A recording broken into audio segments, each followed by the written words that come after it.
Stay in the loop with the biggest moments from the European Parliament. Ladies and gentlemen, today we remember the 6 million Jewish men, women and children who were murdered by Nazi Germany. 6 million lives extinguished in a deliberate, organized and state-sponsored genocide of the Jews of Europe. They were gassed, shot, starved, murdered in ghettos, herded into cattle cars, buried in mass graves, killed in labor camps and in death camps, designed solely to annihilate. Entire communities wiped out, entire families slaughtered, entire generations stolen.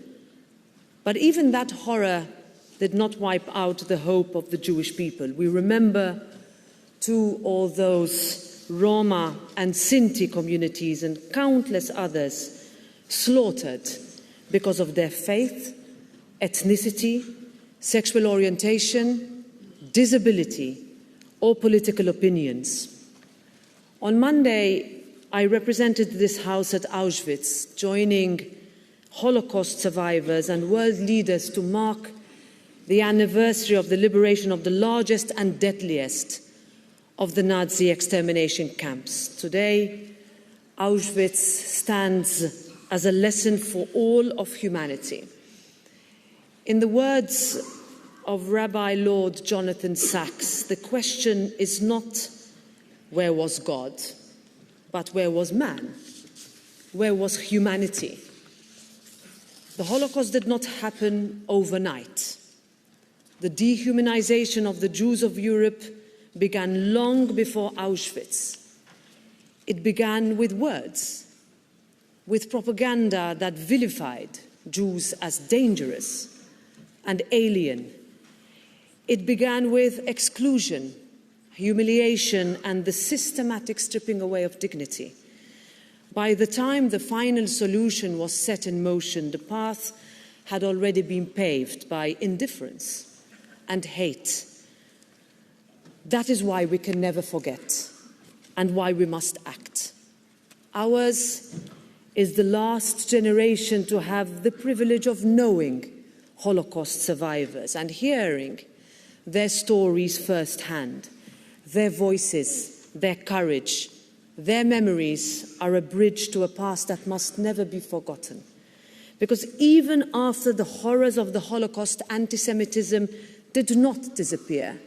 It persisted. And today, anti-Semitism is on the rise again.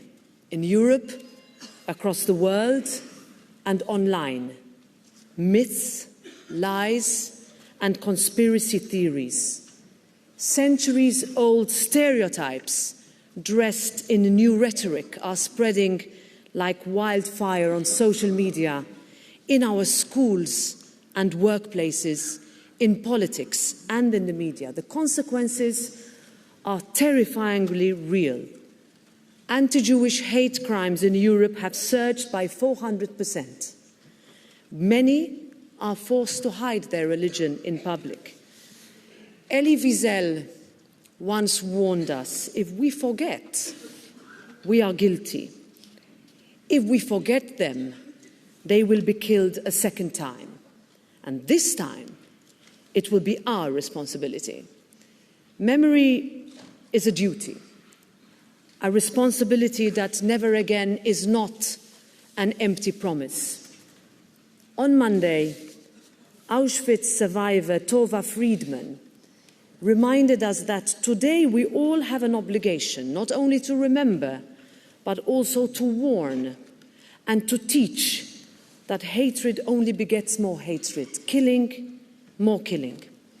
This European Parliament will always remember, and we will always speak up, just as our first woman president, Simone Veil, herself a survivor, taught us to do. Her legacy reminds us that neutrality helps only the oppressor, never the victim. And this Parliament will always stand for dignity, for hope, for humanity. In a moment, we will hear the duo for violin and cello, Andante, by Paul Herrmann, played on Paul's original cello, by the extraordinary Sam Lucas with Sadie Fields on violin. And we will hear the story of Paul Herrmann's daughter, Corrie Herrmann, who carries her father's memory forward. May their music and their stories inspire us to do the same, to carry forward their memories, to speak out against hate, and to ensure that the words "never again" are not just spoken, but lived. Thank you.